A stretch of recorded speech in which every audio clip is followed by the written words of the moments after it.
கர்த்தருடைய ஆராதனை பங்கு கொள்ளும்படியாக தேவனாகிய கர்த்தர் நம்ம கொடுத்த நல்ல வாய்ப்புக்காக ஆண்டவர் கொடான தோற்றம் செலுத்துவோம். பயத்தோடும் பக்தியோடும் பணிவோடும் பரிசுத்தத்தோடும் இந்த காணொலி ஆராதனைகளை நாம் பங்கு கொள்வோம். கடவுளுடைய ஆசீர்வாதம் பெற்றுக்கொள்வோம். ஜெபம் செய்வோம். கடவுள் ஆவியாயிருக்கிறார். அவரை தொழுது கொள்கிறவர்கள் ஆவியோடும் உண்மையோடும் தொழுது கொள்ள வேண்டும். நான் பரிசுத்தர் ஆகையால் நீங்கள் உங்கள் நடைகள் எல்லாவற்றிலையும் பரிசுத்தராயிருங்கள். மகா கிருபையும் மிகுந்த இரக்கம் நிறைந்த கடவுளே, உமக்கு நாங்கள் நன்றி செலுத்துகிறோம். உமது திருமைந்தனும் எங்கள் ஆண்டவருமாய் இயேசு கிறிஸ்துவுக்காக உமக்கு கொடானபடி தோற்றம் செலுத்துகிறோம். அவர் வழியாய் நீர் எங்களுக்கு கொடுத்த வாழ்வுக்காக உமக்கு நாங்கள் தோற்றம் செலுத்துகின்றோம். மகிழ்ச்சியான இந்த நாளில் இந்த காணொலி வழியாக உங்களுடைய ஆராதனை பங்கு பெறுகின்ற வாய்ப்பை நீர் எங்களுக்கு தந்திருக்கிறீர். உமக்கு தோற்றம் செலுத்துகிறோம். இந்த ஆராதனையில் நாங்கள் பாடுகின்ற பாடல்கள், வாசிக்கின்ற வேத பகுதிகள், கேட்கின்ற அருள்கிற வார்த்தைகள் யாவும் எங்களுக்கு மிகுந்த ஆசீர்வாதமாகும். நம்முடைய திருநாமத்திற்கு மகிமையாகவும் அமைய ஆண்டவர் செய்வீராக. இயேசு கிறிஸ்துவுடைய பரிசுத்தமான நாமத்திலே வேண்டிக் கொள்கிறோம் எங்கள் நல்ல பிதாவே, ஆமென். ஆண்டவருடைய பரிசுத்த நாமத்துக்கு மகிமையாகவும் நம்முடைய ஆராதனைக்கு ஆரம்பமாகவும் நாம் யாவரும் இணைந்து கீதங்கள் 210 சபையின் அஸ்திவாரம் நல்மீட்பு கிறிஸ்துவே, சபையின் ஜன்மாதாரம் அவரின் வார்த்தையே என்ற பாடலை நாம் பாடுவோம். கீதங்கள் 210. சபையின் அஸ்திவாரம் நல்மீட்பு கிறிஸ்துவே, சபையின் ஜன்மாதாரம் அவரின் வார்த்தையே, தமான வாட்டியாக பந்தாதை தேடினார், தமக்கு சொந்தமாக மரித்ததை கொண்டார். தேசத்தார் சேர்ந்தாலும் சபை ஒன்றே ஒன்றாம், ஒரே விசுவாசத்தாலும்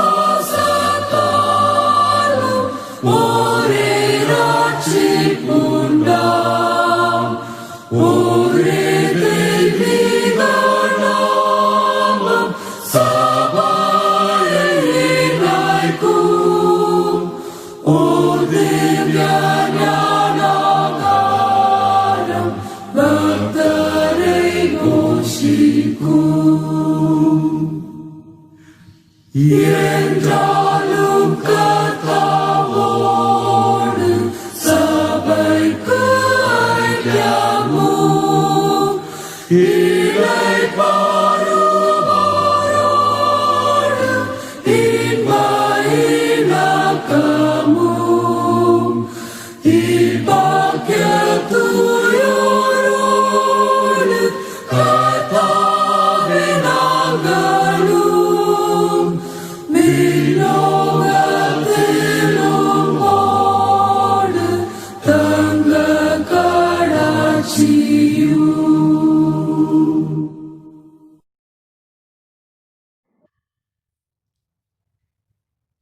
துன்மார்க்கன் தான் செய்த துன்மார்க்கத்தை விட்டு விலகி நியாயத்தையும் நீதியும் செய்வானாகில் அவன் தன் ஆத்துமாவை பிழைக்க பண்ணுவான். என் மீறுதல்களை நான் அறிந்திருக்கிறேன். என் பாவம் எப்பொழுதும் எனக்கு முன்பாக நிற்கிறது. என் பாவங்களை பாராதபடிக்கு நீர் உமது முகத்தை மறைத்து என் அக்கிரமங்கள் எல்லாம் நீக்கி அருளும். பிரியமானவர்களே, நம்முடைய பரமபிதாவாகிய சர்வ வளமுள்ள தேவனுடைய அளவில்லாத தயவினாலும் இரக்கத்தினாலும் பாவம் மன்னிப்பை பெறுவதற்காக நாம் செய்த பலவிதமான பாவங்களையும் அக்கிரமங்களையும் அவர் சந்நிதியில் மாய்மாய் மறைத்துக் கொள்ளாமல் பணிவும் தாழ்மையும் துக்கமும் கீழ்ப்படுவது தரிக்கிட வேத வசனம் பரப்பல வாக்கியங்களுமே ஏவுகிறது.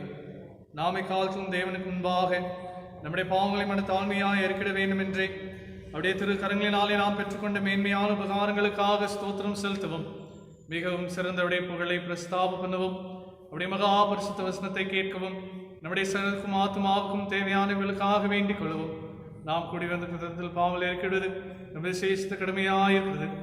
ஆகையால் நாம் யாவரும் சுத்த இருதயத்தோடும் தாழ்ந்த சத்தத்தோடும் பரம கிருபாசத்தண்டில் இடக்கூட சேர்ந்து நான் சொல்ல பிரகாரம் சொல்லுங்களை வேண்டிக் கொள்ளுகிறேன்.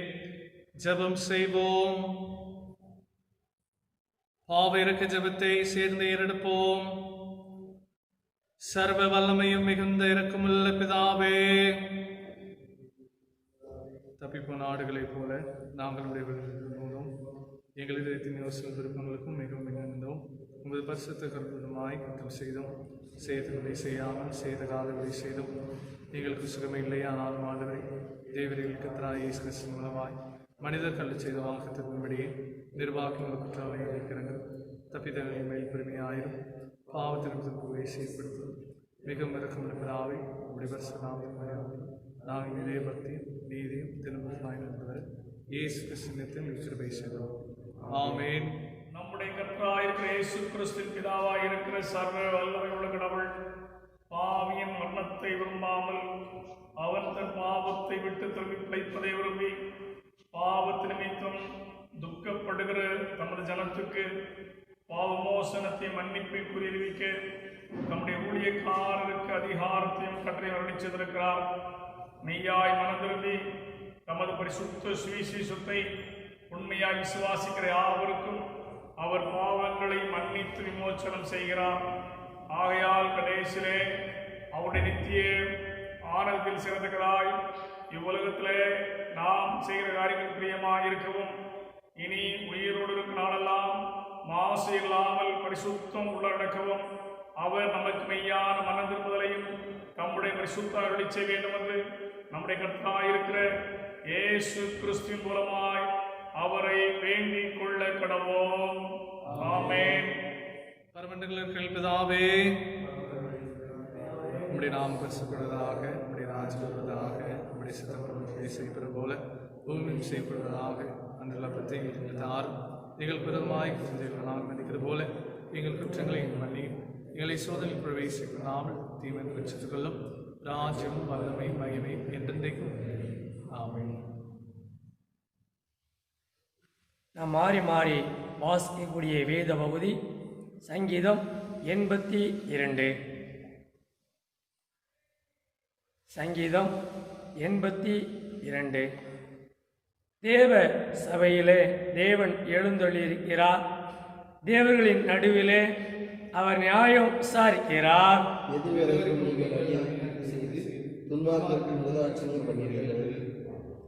ஏழைக்கும் திக்கற்ற பிள்ளைகளுக்கும் நியாயம் செய்து சிறுமைப்பட்டவனுக்கும் திக்கற்றவனுக்கும் நீதி செய்யுங்கள்.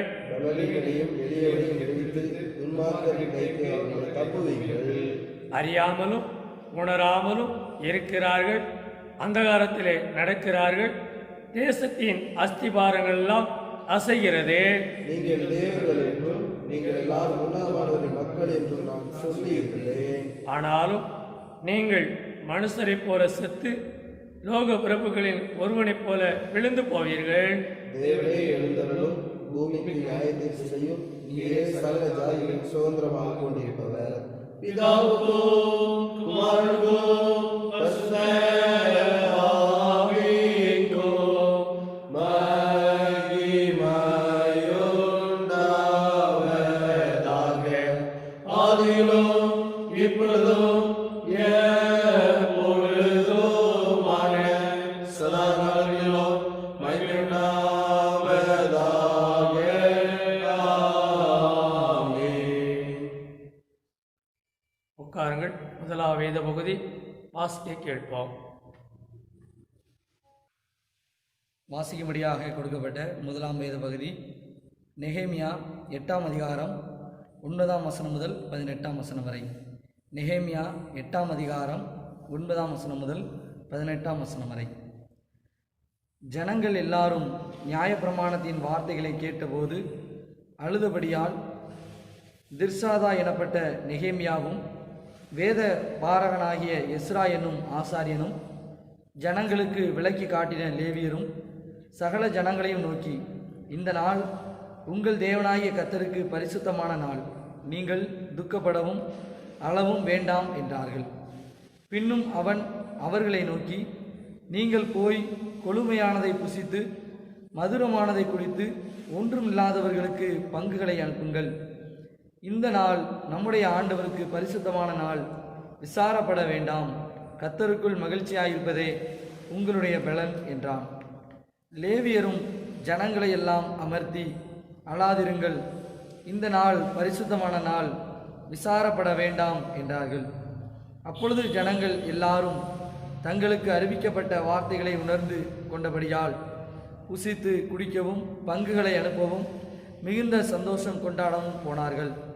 மறுநாளில் ஜனத்தின் சகல வம்ச தலைவரும் ஆசாரியரும் லேவியரும் நியாயப்பிரமாணத்தின் வார்த்தைகளை அறிந்து கொள்ள வேண்டுமென்று வேத பாரகனாகிய எஸ்ராவிடத்தில் கூடி வந்தார்கள்.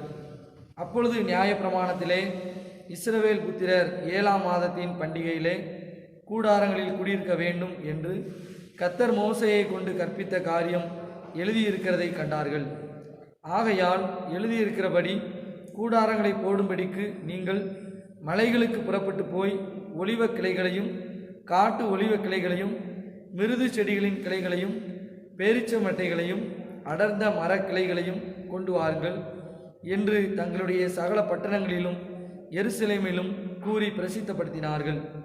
அப்படியே ஜனங்கள் வெளியே போய் அவைகளை கொண்டு வந்து அவரவர் தங்கள் வீடுகள் மேலும் தங்கள் முற்றங்களிலும் தேவனுடைய ஆலய பிரகாரங்களிலும் தண்ணீர் வாசல் வீதியிலும் எப்பிராயிம் வாசல் வீதியிலும் தங்களுக்கு கூடாரங்களை போட்டார்கள் என்பது. வாசிக்க வேண்டிய வேத பகுதியை வாசித்தாயிற்று. வாசிக்கும்படியாய் திறந்துள்ளப்பட்ட இரண்டாவது வேத பகுதி அப்போஸ்தலனாகிய பவுல் கொரிந்தியருக்கு எழுதின முதலாம் நிருபம் 6ஆம் அதிகாரம் 11ஆம் வசனம் முதல் 20ஆம் வசனம் முடிய அடங்கிய ஆண்டுடைய வார்த்தைகளை கேளுங்கள். 1 கொரிந்தியர் 6ஆம் அதிகாரம் 11ஆம் வசனம் முதல். உங்களில் சிலர் இப்படிப்பட்டவர்களாய் இருந்தீர்கள்.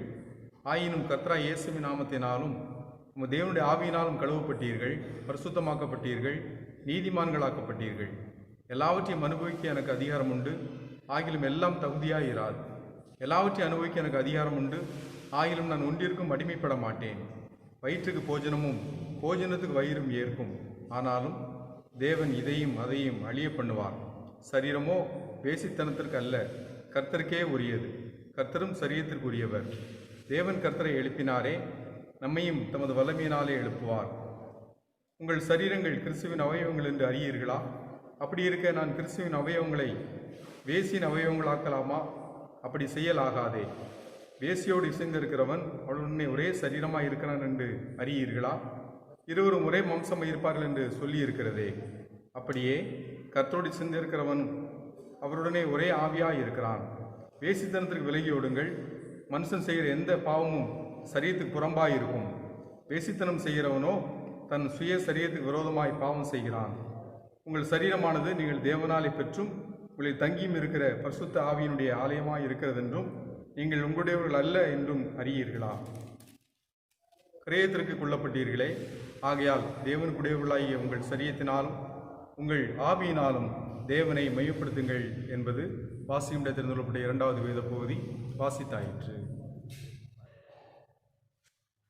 நாம் யாவரும் சேர்ந்து அப்போஸ்தலருடைய விசுவாச பிரமாணத்தை அறிக்கையிடுவோம். வானத்தையும் பூமியும் படைத்த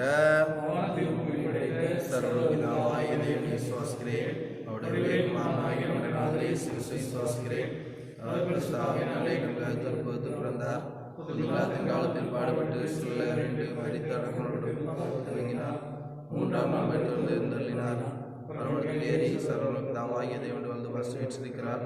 அவரிடத்திலிருந்து எல்லோரையும் மரித்தோரையும் நியாயத்திற்கு வருவார். பரிசுத்த ஆவியை விசுவாசிக்கிறேன். ஐக்கியம் மன்னிப்பும் நித்திய ஜீவனை விசுவாசிக்கிறேன். ஆமென். நாம் யாரும் உட்கார்ந்தவாறே கர்த்தருடைய வார்த்தையை தியானிப்பதற்கு ஆயத்தமாக கீதங்களும் கீர்த்தனைகளும் பாடல் புத்தகத்திலே 213வது பாடலை பாடுவோம். கீதங்களும் கீர்த்தனைகளும் பாடல் புத்தகத்திலே 213வது பாடல் தந்தானை துதிப்போமே திருச்சபையாரே கவி பாடி பாடி. கீதங்களும் பாடல் புத்தகத்திலே 213வது பாடல்.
பொய்யாரத்து சியோனே நீயும் மெய்யாக களி கூர்ந்து நீந்து பொய்யாரத்து சியோனே ஐயன் இயேசு குனின் கையை கூப்பி துதி செய்குவையே மதிக்கொள்ளுவையே நாமும் ஐயன் இயேசு குனின் கையை கூப்பி துதி செய்குவையே மதிக்கொள்ளுவையே நாமும் தந்தானி துதிப்போமே திருச்சபையோரே கவி பாடி பாடி தந்தானி துதிப்போமே.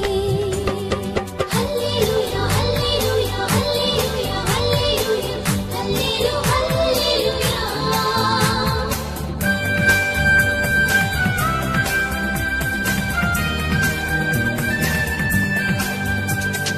கண்ணார களித்தாயே நன்மை காட்சியை கண்டு ரசித்து புசித்து கண்ணார களித்தாயே எண்ணு கடங்காத எத்தனையோ நன்மை இன்னும் முன்னே சொனமாறி பொற்பெய்துமே எண்ணு கடங்காத எத்தனையோ நன்மை இன்னும் முன்னே சொனமாறி பொற்பெய்து நீ தந்தானே துதிப்போமே திருச்சபையோரே கவி பாடி பாடி தந்தானே துதிப்போமே.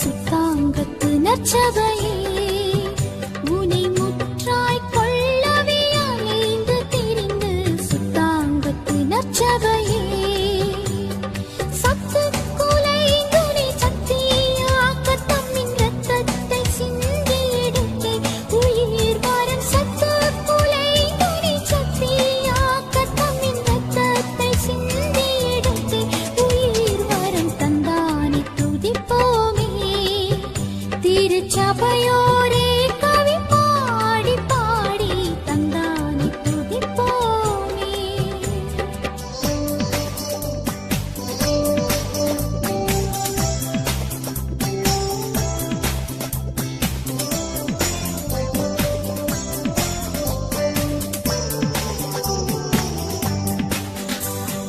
தூரம் திரிந்த சியோனே உன்னை தூக்கி எடுத்து கரத்தினிலேந்தி தூரம் திரிந்த சியோனே ஆரங்கள் போட்டி அலங்கரித்து நினை அப்பன் மணவாட்டியாக்கினது என்னை ஆரங்கள் போட்டி அலங்கரித்து நினை அப்பன் மணவாட்டியாக்கினது என்னை தந்தானே துதிப்போமே திருச்சபையோரே கவி பாடி பாடி தந்தானே துதிப்போமே.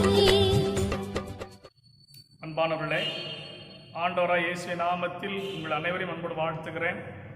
இந்த நாளிலும் கர்த்தருடைய ஆராதனையில் காணொலியின் வழியாக பங்கு வர கர்த்தர் உதவி செய்தார். ஆண்டவர் தோத்திரம் செலுத்துவோம். இந்த நாளிலும் ஆண்டுடைய பரிசுத்த சமூகத்தில் அமர்ந்திருக்கிற நாம் ஆண்டுடைய வார்த்தையை கேட்பதற்கு ஆயத்தமாக தலையை தாழ்த்தி நாம் ஜெபிப்போம். ஸ்தோத்திரம் ஆண்டவரே, நன்றியோடு உம்மை துதிக்கின்றோம், உம்மை ஸ்தோத்தரிக்கின்றோம். உம்முடைய அருளறிந்த வார்த்தைகளை நாங்கள் சிந்திக்கப் போகிறோம். வேத வாக்கியங்களை ஆராய்ந்து பாருங்கள். அவைகளால் உங்களுக்கு நித்திய ஜீவன் உண்டு. என்னை குறித்து சாட்சி கொடுக்கணும் அவைகளே என்று சொல்லி வேத வசனங்களை குறித்து சொல்லியிருக்கிறீர். ஸ்தோத்திரம் செலுத்துகிறோம். அவருடைய நம்முடைய ஆர்த்தின் வழியாக நாங்கள் நடக்க வேண்டிய வழியங்களை காட்டி இந்த ஆலோசனைகளுக்கு தாரும். நீர் எங்களோட பேசும் இந்த வார்த்தையின் வழியாக எங்களை சரிப்படுத்தி நெறிப்படுத்தி பரிசுத்தப்படுத்திடணும். இயேசுவின் நாமத்தில் வேண்டுகிறோம் நல்ல பிதாவே, ஆமென். அன்பானவர்களே, இந்த நாளிலும் சிந்திக்கும்படியாய் தெரிந்து கொண்ட கர்த்தருடைய வார்த்தை திருத்தூதுவனாகிய பவுலடிகளார் எபேசு திருச்சபைக்கு எழுதின நிருபம் 3ஆம் அதிகாரம் 21ஆம் வசனத்தில் கடவுளுடைய நாமத்திற்கு மகிமை உண்டாக்கும்படியாக தலைமுறை தலைமுறையாக அவருடைய திருப்பெயருக்கு புகழ்ச்சி உண்டாக்கும்படியாக சபை உருவாக்கப்பட்டிருப்பதாக பவுலடியார் சொல்லுகிறதை நாம் வாசிக்க முடிகிறது. கர்த்தருடைய வார்த்தை இப்படியாக சொல்லுகிறது. எபேசியர் 3:21 சபையிலே கிறிஸ்து இயேசுவின் மூலமாக தலைமுறை தலைமுறைக்கும் சதாகாலங்களிலும் மகிமை உண்டாவதாக, ஆமென். தலைமுறை தலைமுறையாக சபையிலே கிறிஸ்துவின் மூலமாக மகிமை உண்டாவதாக என்று சொல்லி பவுலடியார் சொல்லுகின்றார். யாருக்கு மகிமை? கடவுளுக்கு மகிமை. கடவுளுடைய திருப்பெயருக்கு மகிமை தலைமுறை தலைமுறையாக சபை வழியாக உண்டாக வேண்டும். நாம் ஆண்டவரை குறித்து சொல்லுகிற பொழுது தலைமுறைகளின் கடவுள் என்று நாம் சொல்லுகிறோம். எனவே தான் ஆபிரகாமின் தேவன், ஈசாக்கின் தேவன், யாக்கோபின் தேவன், முற்பிதாக்களின் தேவன், தலைமுறைகளின் தேவன் என்று சொல்லி நாம் ஆண்டவரை அழைக்கின்றோம்.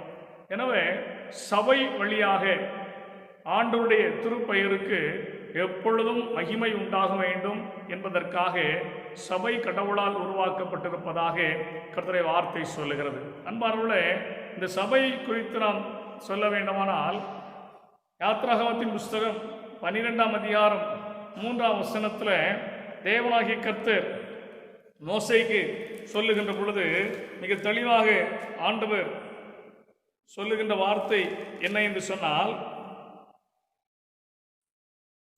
நீங்கள் இஸ்ரவேல் சபையார் யாவரையும் நோக்கி என்று சொல்லி யாத்ராகமம் 12:3 சொல்லப்படுகிறது.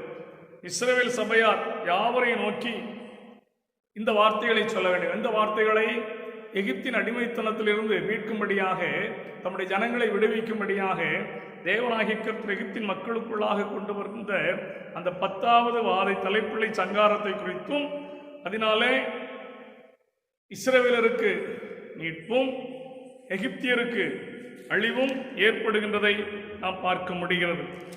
இதைத்தான் நாம் பஸ்கா பண்டிகை என்று நாம் சொல்லுகின்றோம். இதிலே தான் ஆண்டவர் பஸ்காவை ஆசிரிக்கும்படியாக எகிப்திற்குள்ளாக சங்காரதூதன் கடந்து செல்லுகின்ற அந்த நிகழ்வை குறித்து ஆண்டவர் சொல்லுகின்றார். எனவே இங்கே சொல்லப்படுகின்ற சபை என்கின்ற வார்த்தை இஸ்ரவேலின் சந்ததியாரை, யாக்கோபின் சந்ததியாரை குறிப்பிடுகிறதாக அமைகிறது. இந்த யாக்கோபின் சந்ததியார் யார்? எகிப்திலே அடிமைத்தனத்தின் வாழ்வுக்குள்ளாய் வாழ்ந்த கடவுளுடைய மக்கள். இந்த மக்களைத்தான் ஆண்டவர் சபையார் என்று சொல்லி மோசையின் வழியாக குறிப்பிடுகின்றதை நாம் பார்க்க முடிகிறது. அன்புக்குரியவர்களே, அன்று இந்த சபையார் ஆட்டுக்குட்டியின் இரத்தத்தினாலே, பஸ்கா பலியின் இரத்தத்தினாலே, பஸ்கா ஆட்டுக்குட்டியின் இரத்தத்தினாலே அவர்கள் அழிவுக்கு விலக்கி கடவுளால் காக்கப்பட்டவர்கள் இந்த சபையார்.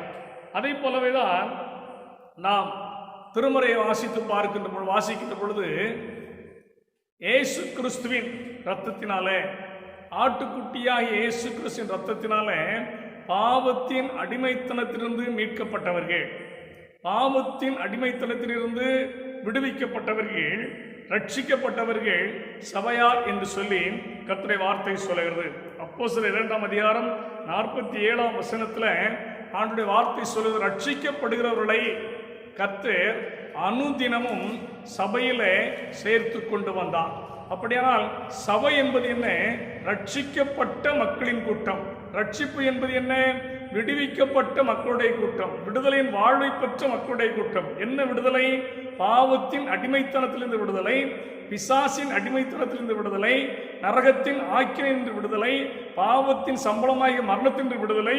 இப்படிப்பட்ட இந்த விடுதலையை பெற்றுக்கொண்ட, ரட்சிப்பை பெற்றுக்கொண்ட மக்கள் கூட்டம் சபை என்று சொல்லி கர்த்தருடைய வார்த்தை சொல்லுகிறது. அன்புக்குரியவர்களே, இப்படிப்பட்ட மக்களால், இப்படிப்பட்ட ரட்சிப்பை பெற்றுக்கொண்ட மக்களால், விடுதலையின் வாழ்வை பெற்றுக்கொண்ட மக்களால் தலைமுறை தலைமுறையாக, சந்ததி சந்ததியாக கடவுளுடைய நாமத்திற்கு மகிமையை கொண்டு வரும்படியாக சபை உருவாக்கப்பட்டிருப்பதாக, சபையார் ஏற்படுத்தப்பட்டிருப்பதாக கர்த்தருடைய வசனம் சொல்லுகிறதை நாம் எபேசியர் 3:21 வாசிக்க முடிகிறது.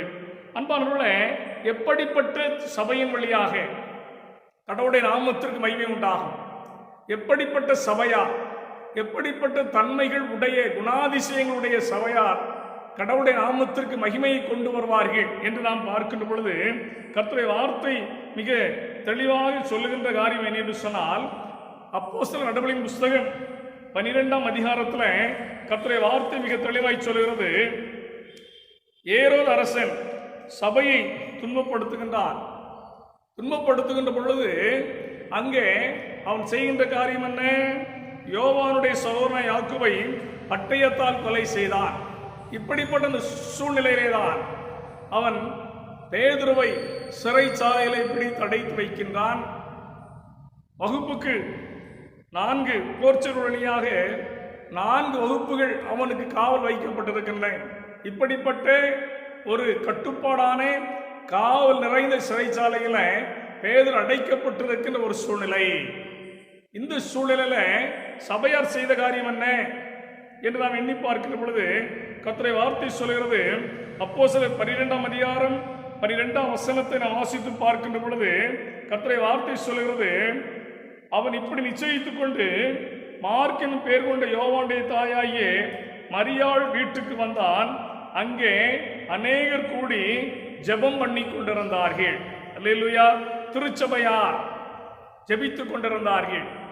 எப்படிப்பட்ட சபையார், சபை வழியாக கடவுளுடைய நாமத்திற்கு மகிமை உண்டாகும் என்று எண்ணி பார்க்கின்ற பொழுது கர்த்தருடைய வார்த்தை சொல்கிறது, ஜெபிக்கின்ற சபை வழியாய் கடவுளுடைய நாமம் மகிமைப்படும். மன்றாடுகின்ற சபை வழியாய் கடவுளுடைய நாமம் மகிமைப்படும் என்று சொல்லி இங்கே அப்போஸ்தலர் 12:12 கர்த்தருடைய வார்த்தை சொல்லுகிறது. எப்படிப்பட்ட சூழ்நிலையில இந்த சபையார் மன்றாடி கொண்டிருந்தார்கள்? ஏரோது சபையை துன்பப்படுத்தி கொண்டிருக்கிற பொழுது சபையார் ஏரோதுவின் மூலமாக பலவிதமான இக்கட்டுகளையும், இன்னல்களையும், துன்பங்களையும், துயரங்களையும் அனுபவித்துக் கொண்டிருக்கின்ற பொழுது ஒரு கூட்ட சபையார் இங்கே உற்சாகமாய் ஆண்டவருடைய சமூகத்தில் அவர்கள் மன்றாடுகின்றவர்களாக, ஜெபிக்கின்றவர்களாய் காணப்பட்டார்கள். நடந்தது என்ன? ஆண்டவர் பேதுருவை ஏரோதுவின் கைக்கும், சிறைச்சாலையிலே அவனை காவல் காத்து கொண்டிருந்த போர்ச்சலின் கைக்கும் நீங்களாக்கி அவரை விடுதலை பண்ணி கொண்டு வந்ததை கர்த்தருடைய வசனம் மிக தெளிவாய் சொல்லுகிறது. ஏரோது எந்த நாளிலே பேதுருவை வெளியே கொண்டு வந்து அவனை தண்டிக்க வேண்டும் என்று சொல்லி நினைத்து கொண்டிருந்தானோ, அதற்கு முந்தைய நாளிலே தேவனாகிய கர்த்தர் தம்முடைய தூதனை அனுப்பினார். அவன் சிறைச்சாலைக்குள்ளே அங்கே நித்திரை செய்து கொண்டிருந்த பேதுருவை விழாவிலே தட்டி எழுப்பி அங்கே சிறைச்சாலையை கடந்து, நகரத்தின் இருப்பு கதவையும் கடந்து வெளியே கொண்டு வந்து அவனை விட்டு சென்றதை நாம் பார்க்க முடிகிறது. பேதுருவுக்கு எல்லாம் கனவு போல தோன்றுகிறது. ஆனால் அவன் அந்த தெருவிலே வந்து நின்ற பொழுதுதான் இது கனவல்ல, நிஜம் என்பதை அவன் உணர்ந்து, இது கர்த்தருடைய செயல் என்பதை அறிந்தவனாக அங்கே அவன் மார்க்குவின் தாயாகிய மரியாளுடைய வீட்டிற்கு அவன் கடந்து வருகிறான். அன்பானவர்களே, நடைபெற்றுக் கொண்டிருக்கிற காரியம் என்ன? அவர்கள் மன்றாடி கொண்டிருக்கின்றார்கள், கர்த்தருடைய பாதத்திலே ஜெபித்துக் கொண்டிருக்கிறார்கள், கர்த்தருடைய சமூகத்தில் வேண்டிக் கொண்டிருக்கிறார்கள். சங்கீதக்காரன் சொல்றான் அல்லவா, ஒத்தாசை ஒரு பரவலாக என் கண்களை ஏறெடுக்கிறேன், என்று சொல்லி ஒத்தாசை ஒரு பர்வதத்தை நோக்கி, உன்னதமான கண்மலையை நோக்கி அவர்கள் ஜெபித்துக் கொண்டிருக்கின்றார்கள். தேவனாகிய கர்த்தர் பேதுருவை விடுவித்தார். அன்புக்குரியவர்களே, சபை வழியாய், சபை மூலமாய் கடவுளுடைய நாமத்திற்கு மகிமை உண்டாக வேண்டுமானால் அந்த சபை எப்பொழுதும் மன்றாடுகின்ற ஒரு சபையாக, ஜெபிக்கின்ற ஒரு சபையாக, பரிசுத்தவான்களுடைய வேதனைகளை பங்கெடுக்கக்கூடிய ஒரு சபையாக காணப்படுகின்ற பொழுதுதான் கர்த்தருடைய நாமம் அந்த சபையின் வழியாக மகிமைப்படும்.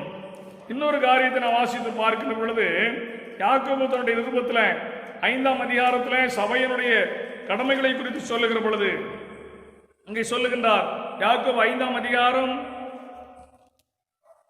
14ஆம் வசனத்தில் அவர் சொல்லுகிறார், உங்களில் ஒருவன் வியாதிப்பட்டால் சபையின் மூப்பர்களை வரவழைப்பானாக. அவர்கள் கர்த்தருடைய நாமத்தில் அவருக்கு எண்ணெய் பூசி அவனுக்காக ஜெபம் பண்ண கடவர்கள். அப்பொழுது விசுவாசம் உள்ள ஜெபம் பிணியாளியை ரட்சிக்கும். அன்பானவர்களே, இங்கேயும் கர்த்தருடைய வார்த்தை சொல்கிறது, சபை என்பது ஜெபிக்கக்கூடிய மக்கள் அடங்கிய கூட்டம், ஜெபிக்கின்ற மக்கள் நிறைந்த ஒரு கூட்டம், மன்றாடுகின்ற மக்கள் நிரம்பிய ஒரு அமைப்பு, கிறிஸ்துவின் ரத்தத்தினாலே கழுவப்பட்ட மக்கள். இவர்கள் எப்படிப்பட்டவர்களாக இருக்கிறார்கள்?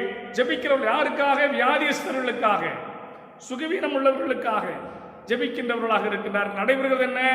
இவருடைய ஜெபத்தின் வழியாக சுகம் கிடைக்கின்றது. பிணியாளி குணப்படுத்தப்படுகின்றான். விசுவாசம் உள்ள ஜெபம் பிணியாளை ரட்சிக்கும். அன்புக்குரியவர்களே, கர்த்தருடைய வார்த்தை சொல்லுகிறது, ஜெபம், ஜெபிக்கின்ற மன்றாடுகின்ற திருச்சபையின் வழியாக அற்புதங்கள் நடைபெறுகிறது, அதிசயங்கள் நடைபெறுகிறது, தேவ வல்லமை வெளிப்படுகிறது, ஜனங்கள் குணப்படுகிறார்கள், கர்த்தருடைய நாமம் மகிமைப்படுகின்றது. எனவே அன்புக்குரியவர்களே, நம்முடைய வாழ்வில் கர்த்தருடைய நாமம் மகிமைப்பட வேண்டுமானால் நம்முடைய சபை ஜெபிக்கின்ற மன்றாடுகின்ற ஒரு சபையாக இருக்க வேண்டும். இரண்டாவதாக, எப்படிப்பட்ட சபையின் வழியாக கடவுளை நாம் மகிமைப்படும் என்று எண்ணி பார்க்கின்ற பொழுது, பவுலடிகளார் 2 கொரிந்தியர் 8ஆம் அதிகாரத்தில் மக்கதோனியா திருச்சபையை குறித்து எழுதுகின்றார். மக்கதோனியா திருச்சபையை குறித்து அவர் சொல்லுகின்ற பொழுது இந்த மக்கதோனியா திருச்சபையின் மக்களுடைய பாங்கை குறித்து, மனப்பாங்கை குறித்து, உதாரத்துவமான செயலை குறித்து சொல்லுகிறார்.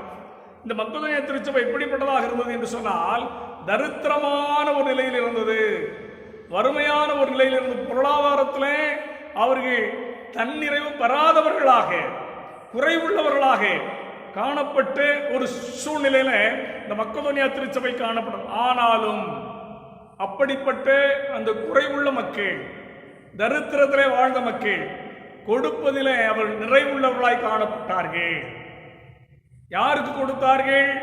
பரிசுத்தவான்களுக்கு அவர்கள் கொடுத்தார்கள். யாரை கொடுத்தார்கள்? தங்களையே கிறிஸ்துவுக்கு என்று கொடுத்தார்கள் என்று சொல்லி இங்கே பவுலடியார் சொல்லுகின்றார்.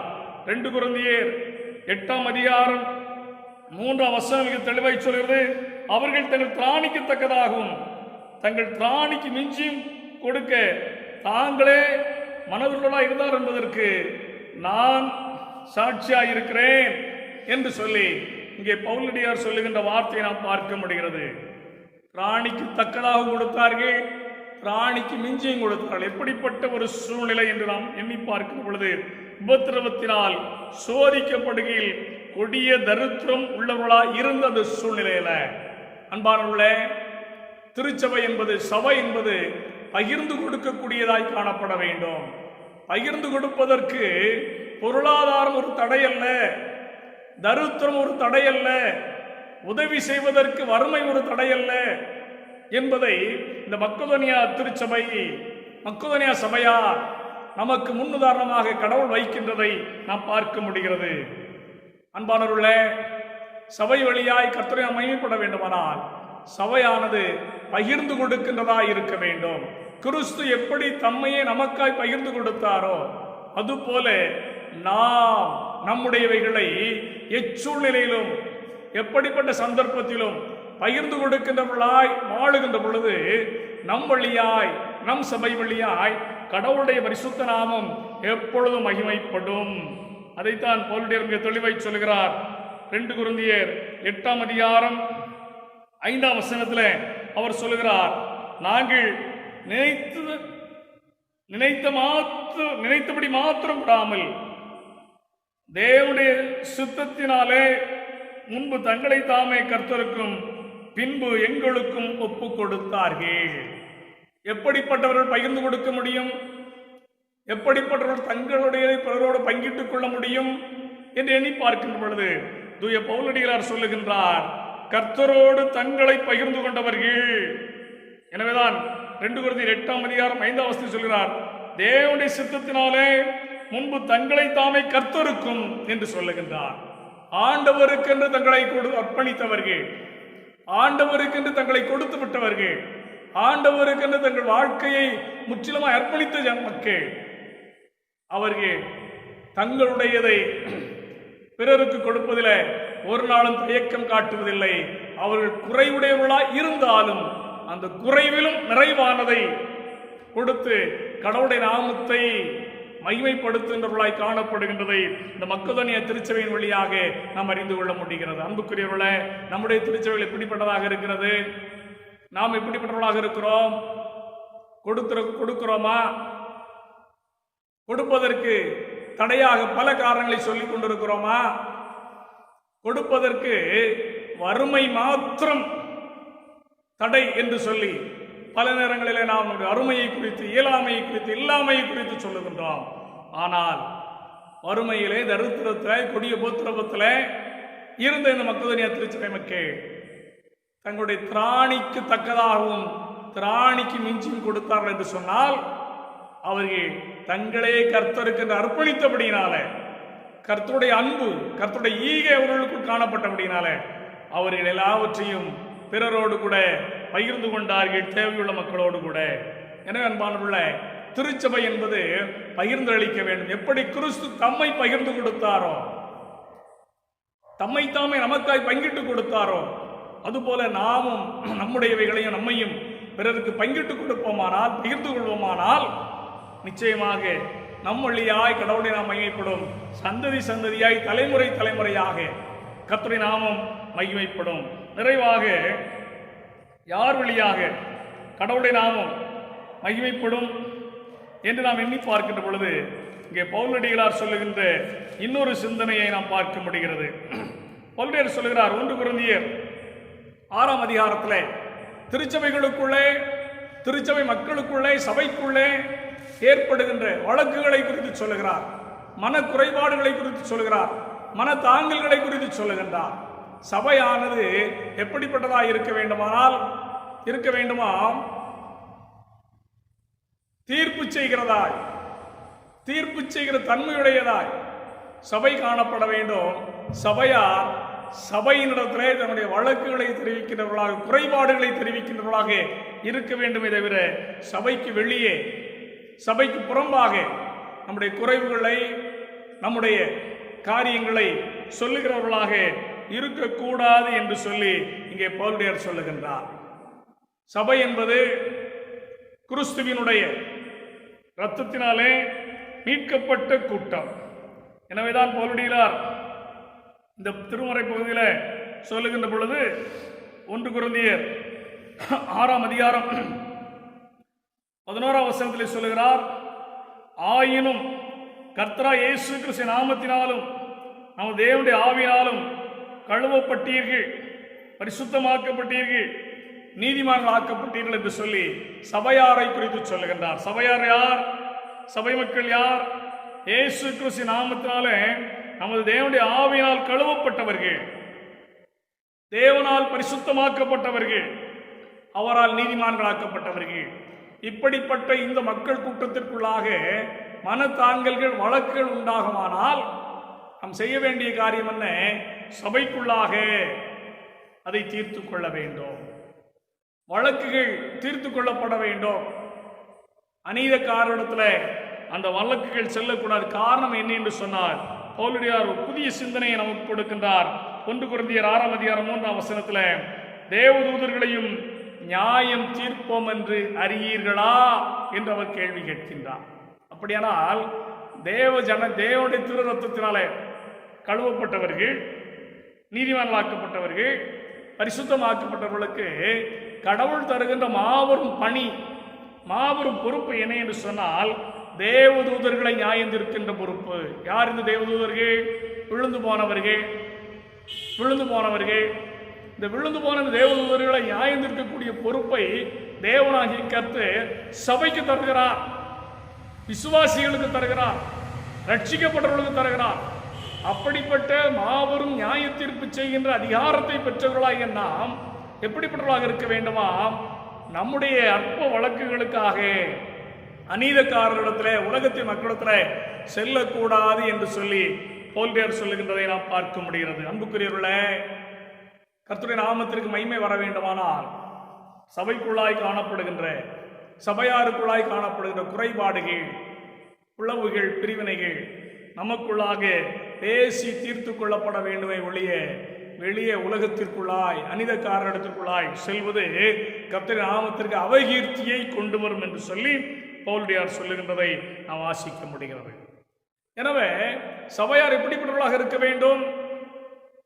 கடவுளுடைய நாமத்திற்கு மகிமை சபையின் வழியாக உண்டாக வேண்டுமானால் சபை மக்களுடைய தன்மை எப்படிப்பட்டதாக இருக்க வேண்டும்?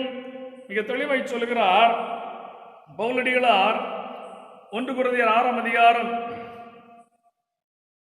7ஆம் வசனத்தில் அவர் சொல்லுகின்ற காரியம் என்ன என்று சொன்னால், நீங்கள் ஒருவரோடொருவர் வழக்காடுவது எவ்விதத்திலும் குற்றமாக இருக்கிறது.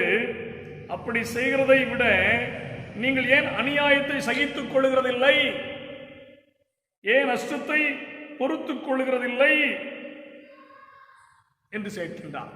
அப்படியானால் சபை வழியாக கடவுளுடைய நாமத்திற்கு மகிமை வர வேண்டுமானால் நாம் செய்ய வேண்டிய காரியம் என்ன? அநியாயத்தை சகித்துக் கொள்ள வேண்டும், நஷ்டத்தை பொறுத்துக் கொள்ள வேண்டும். நாம் அநியாயத்தை சகித்துக் கொள்கிறோமா? நஷ்டத்தை பொறுத்துக் கொள்கிறோமா? இப்படிப்பட்ட தன்மைகள் நமக்குள்ளாய், நம்முடைய சபைகளுக்குள்ளாய் காணப்பட்டு கொண்டிருக்கின்றதா? குறிப்பாக நம்முடைய திருச்சபைகளுக்குள்ளாய் இருக்கிறதா? சிந்தித்து பார்க்க கடவுள் மேலே எத்தனை வழக்குகள், எத்தனை முறையீடுகள் நீதிமன்றங்களில் மற்ற இடங்களிலும் சபை விரோதமாய் போடப்பட்டு வழக்குகள் நடந்து கொண்டிருக்கிறதை நாம் பார்க்க முடிகிறது. எத்தனை மக்கள் திருச்சபையை குறித்து இகழ்வாய் ஏளனமாய் பேசிக் கொண்டிருக்கின்றதை நாம் கேட்க முடிகின்றது. பவுல்டியர் சொல்கிறார், சபைக்கு மிக தெளிவாய் சொல்கிறார், சபை வழியாய், சபை மூலமாய் கடவுளுடைய நாமத்திற்கு மகிமை வர வேண்டுமானால் சபையானது அநியாயத்தை சகித்துக் கொள்ள வேண்டும், அநியாயத்தை சகித்துக் கொள்ள வேண்டும், நஷ்டத்தை பொறுத்து கொள்ள வேண்டும். நமக்குள் அப்படிப்பட்ட பண்பு இருக்கிறதா? அப்படிப்பட்ட தன்மை இருக்கிறதா? அநியாயத்தை சகித்துக் கொள்ளுகின்ற தன்மை இருக்கிறதா? நஷ்டத்தை பொறுத்துக் கொள்ளுகின்ற மனப்போக்குவத்தை நாம் பெற்றிருக்கின்றோமா? ரட்சிக்கப்பட்டிருக்கிறோம் என்று சொல்லுகிறோம், நீதிமான்களாக்கப்பட்டிருக்கிறோம் என்று சொல்லுகிறோம், கிறிஸ்துவின் சபையின் அவயவமாக இருக்கிறோம் என்று சொல்லுகிறோம். ஆனால் செயல்முறையில, வாழ்க்கையில இவைகளை வெளிப்படுத்தக்கூடிய தருணங்கள், சமயங்கள் நமக்கு கொடுக்கப்படுகின்ற பொழுது நாம் என்ன செய்து கொண்டிருக்கின்றோம்? அநீதக்காரத்தில் போகிறோம் அல்லவா? வழக்காடும் மன்றங்களை நோக்கி செல்கிறோம் அல்லவா? நீதிமன்றங்களை நோக்கி செல்கிறோம் அல்லவா? அவனுடைய வார்த்தையின்படி அநியாயத்தை சகித்துக் கொள்ளவும் நஷ்டத்தை பொறுத்துக் கொள்ளவும் நாம் தயாராக இருக்கின்றோமா? அப்படிப்பட்ட தன்மை நமக்குள்ளாய் காணப்பட்டு கொண்டிருக்கின்றதா? பிரியமானவர்களே, கிறிஸ்துவின் மூலமாக கடவுளுடைய திருப்பெயருக்கு சதா காலங்களின் தலைமுறை தலைமுறையாய் மகிமை உண்டாக வேண்டுமானால் நம்முடைய சபைகள் அநியாயத்தை சகித்துக் கொள்ள வேண்டும், நஷ்டத்தை பொறுத்துக் கொள்ள வேண்டும். இது தேவனாகிய கர்த்தர் சபையின் மீது கொண்டிருக்கக்கூடிய எதிர்பார்ப்பாய் இருக்கிறது. இந்த எதிர்பார்ப்பை நிறைவேற்றாத எந்த ஒரு சபையும், எந்த ஒரு சபையாரும் ஆண்டோடைய நாமத்திற்கு மகிமையை ஒரு நாளும் கொண்டு வருகிறவர்களாக இருக்க மாட்டார்கள் என்பதை கர்த்தருடைய வார்த்தை ஆணித்தரமாய் சொல்லுகின்றது. பிரியமானவர்களே, இந்த நாள் நாம் கூடி வந்திருக்கிறோம். நாமை திருச்சபை, நாமை திருச்சபை. நான் அதைத்தான் சொல்லுகிறார், நாமை திருச்சபை. நாம் எப்படிப்பட்டவர்களாக இருக்கிறோம்? நாம் எப்படிப்பட்டவர்களாக இருக்கிறோம்? நம் வழியாக கடவுளுடைய நாமம் மகிமைப்பட்டுக் கொண்டிருக்கிறதா? தலைமுறை தலைமுறையாக கடவுளுடைய நாமத்தை நாம் மகிமைப்படுத்திக் கொண்டிருக்கிறோமா? மகிமைப்படுத்திக் கொண்டவர்களாய் காணப்பட போகிறோமா? சற்று சிந்தித்து பார்க்க வேண்டும். ஆண்டவர் சொல்லுகின்றார், தலைமுறை தலைமுறையாக கிறிஸ்து இயேசுவின் வழியாக மகிமை உண்டாக வேண்டுமானால் நாம் மன்றாடுகின்ற ஜெபிக்கின்ற திருச்சபையாக சபையாய் காணப்பட வேண்டும். பகிர்ந்து கொடுக்கின்ற சபையாய் காணப்பட வேண்டும்.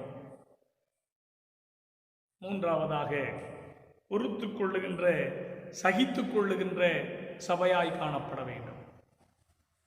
இப்படிப்பட்ட தன்மை நமக்குள்ளாய் காணப்படுமானால், இப்படிப்பட்ட தன்மையுடையவர்களாய் ரட்சிக்கப்பட்டவர்களாக நாம் காணப்படுவோமானால், நிச்சயமாக தலைமுறை தலைமுறை சந்ததி சந்ததியாய் கடவுளுடைய நாமத்திற்கு மகிமையை கொண்டு வரக்கூடிய சபையாய், சாட்சியின் சபையாய் இந்த உலகத்திலே வாழ்ந்து கர்த்தருடைய நாமத்தை மகிமைப்படுத்துவோம். அப்படிப்பட்ட வாழ்வுக்கு நேராக நம்மை நாம் அர்ப்பணிப்போம். ஆண்டவரே, அப்படிப்பட்ட வாழ்வை எங்களுக்கு தாரும் என்று சொல்லி தேவ சமூகத்தில் நம்ம அர்ப்பணிப்போம்.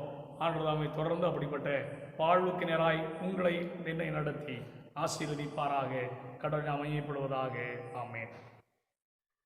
ஜெபிப்போம். ஸ்தோத்திரம் ஆண்டவரே, நன்றியோடு உம்மை துதிக்கிறோம், உம்மை ஸ்தோத்திரிக்கின்றோம். மகிழ்ச்சியானது ஆராதனை கர்த்தருக்கு ஸ்தோத்திரம். இந்த ஊரடங்கு நாட்களில் இப்படியாக ஒவ்வொரு நாளிலும் ஞாயிற்றுக்கிழமைகளிலும் கர்த்தருடைய நாளிலும் ஆண்டவர் இந்த காணொலி வழியாக ஆராதிக்கின்ற பாக்கியத்தை பரலோக தேவனாய் கர்த்தருக்கு தந்து கொண்டிருக்கும் கொடானகுடி தோத்திரம் செலுத்துகிறோம். ஆண்டவரே, உம்மை மகிமைப்படுத்துகின்ற சபையாக நாங்கள் காணப்பட வேண்டும் போதை எங்களுக்கு நீர் ஆண்டவரை வெளிப்படுத்துவதற்கு எங்கள் கொடானகுடி தோத்திரம். நாங்கள் குறைவுள்ளவர்கள், தேவனின் குறைவுகளை நீக்க வேண்டும் என்று சொல்லி ஜெபிக்கிறோம். ஆண்டவர் மன்றாடுகின்ற ஒரு திருச்சபையாக, பகிர்ந்து கொடுக்கின்ற ஒரு திருச்சபையாக, ஆண்டவரே சகித்துக் கொள்ளுகின்ற பொறுத்துக் கொள்ளுகின்ற ஒரு திருச்சபையாக நாங்கள் காணப்பட கர்த்தருக்கு உதவி செய்ய வேண்டும் என்று சொல்லி ஜெபிக்கிறோம். ஆண்டவரே, அருமையான திருச்சபை திருச்சபையின் குடும்பங்கள் அனைத்து கரத்திலே குறித்து ஜெபிக்கிறோம். என்னுடைய சேதத்தில் அனைத்து சபை ஊழியர்கள், சபையை மக்கள், ஆண்டு ஆலய பணியாளர்கள் அனைவரையும் கரத்திலே கொடுக்கின்றோம். அனைவரையும் கர்த்தர் ஆசீர்வதிங்க. ஆண்டவருடைய திருச்சபையில் அன்பிலும் ஐக்கியத்திலும் சகோதர சிநேகத்திலும் நாளுக்கு நாள் வளர்ந்து பெருகத்தக்கதாக கர்த்தருடைய ஆவியானவர்களை பலப்படுத்த வேண்டும் என்று இப்படி சொல்லி ஜெபிக்கிறோம். பிரிவினைகள், பிளவுகள், ஆண்டவரை பேதங்கள் எல்லாவற்றையும் கர்த்தர் எடுத்துவிட்டு கிறிஸ்துவின் சரீரமாகி சபை நாங்கள் என்பதை உணர்ந்தவர்களாக, என் சபைக்கு தலையாயிருக்கிறதை அறிந்தவர்களாக, விசுவாசித்தவர்களாக ஆண்டவர் மக்கள் ஸ்திரப்பட பலப்பட கர்த்தர் உதவி செய்யுங்க சுவாமி. எங்களுக்குள் காணப்பட எல்லா விதமான பிளவுகளை கொண்டு வருகிற பொல்லாத ஆவியின் கிரியைகளை நீர் முற்றிலுமாய் அழித்து போட வேண்டும் என்று சொல்லி ஜெபிக்கிறோம். ஆண்டவரே, எங்களுடைய திருச்சபையின் குடும்பங்கள் ஆசீர்வதிக்கப்படட்டும், செய்கின்ற வேலைகள் தொழில் ஆசீர்வதிக்கப்படட்டும், பிள்ளைகள் ஆசீர்வதிக்கப்படுவதாக, சமாதான மகிழ்ச்சியான வாழ்வு உண்டாகட்டும், நல்ல சுகபலம் உண்டாகட்டும், தீமைகள் பொல்லாதவருடைய பிள்ளைகளை விட்டு விலகட்டும். ஆண்டவரே, இந்த ஆண்டவரே கொரோனா தொற்று காலங்களில் இந்த பிள்ளைகள் எல்லாருமே கடத்தில் கொடுத்து ஜெபிக்கின்றோம். நீ வேலடைத்து பாதுகாத்துக் கொள்ளும் சாமி. ஆண்டவரே, வாதையும் கூடாரத்தை அணுகாது என்று சொன்ன தேவனாய்க்கு வசனத்தின் வார்த்தையும்படி அனைவரையும் வாதையிலிருந்து விலக்கி ரட்சித்துள்ள வேண்டும் என்று சொல்லி ஜெபிக்கிறோம். என் தேசத்திற்கு ஜெபிக்கிறோம். என் தேசத்தை கர்த்தர் ஆசீர்வதித்துள்ளோம். பரவி கொண்டு வருகிற இந்த கொரோனா தொற்று தேசத்தை விடுவித்து இந்த உலகத்தை விடுவித்து சமாதானம் தர வேண்டும் என்று சொல்லி ஜெபிக்கிறோம். வாரம் முழுவதும் ஆண்டவர்களை பாதுகாத்துப்படும் இரத்த கோட்டைகளை மறைத்து கொடுத்த திருநெல்வேலி திருச்சபைக்கு நமக்கு தோத்திரம். 240 ஆண்டுகளை கடந்து கர்த்தருடைய நாமத்துக்கு சாட்சியாக ஜீவிக்க திருநெல்வேலி பகுதியில் ஆண்டவர்களுக்கு கொடுத்த ஆசீர்வாத வாழ்க்கை ஸ்தோத்திரம் செலுத்துகிறோம். என்னுடைய நற்செய்தி பணியாளர்கள், முன்னோடி மிஷனரிகள் எல்லாருமே கடத்தில் கொடுத்து ஜெபிக்கின்றோம். அவர்கள் ஆண்டவருக்கு ஆண்டவரை அர்ப்பணித்த வாழ்வுக்காக, அவருடைய நாங்கள் பெற்றுக்கொண்ட கடவுளுடைய மேன்மையான ஆசீர்வாதங்களுக்காக கொடுத்து செலுத்துகிறோம். முன்மாதிரிகளாய் ஆண்டவரை எங்களுக்கு வைத்திருக்கின்ற அவர்களை நாங்கள் பின்பற்றி சுவாமி. ஆண்டவரை எங்களுடைய சபையில் ஆண்டவரே உமக்கு மகிமை கொண்டு வரக்கூடிய சபையாய், உடைய திருநாமத்திற்கு புகழ்மை கொண்டு வரக்கூடிய சபையாய் காணப்பட கர்த்தருக்கு உதவி செய்யும். எங்களை தாழ்த்தி அர்ப்பணிக்கின்றோம். ஆசீர்வதித்துள்ளோம். இயேசு கிறிஸ்துவினுடைய உன்னதமான நாமத்திலே வேண்டுகிறோம் நல்ல பிதாவே, ஆமென். நம்முடைய கர்த்தராயிருக்கிற இயேசு கிறிஸ்து கிருபை, பிதாவாயிருக்கிற தெய்வத்தின் அன்பு, பரிசுத்தாவின் ஐக்கியம் நம் அனைவரோடும் எப்போதைக்கும் இருப்பதாக.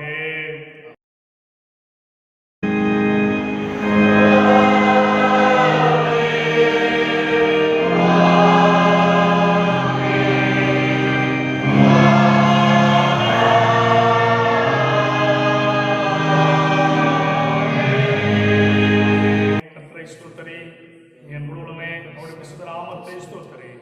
என் ஆத்மாவே கர்த்தரை ஸ்தோத்திரி. கர்த்தர் செய்த சகல சதா வரமாக ஆமென்.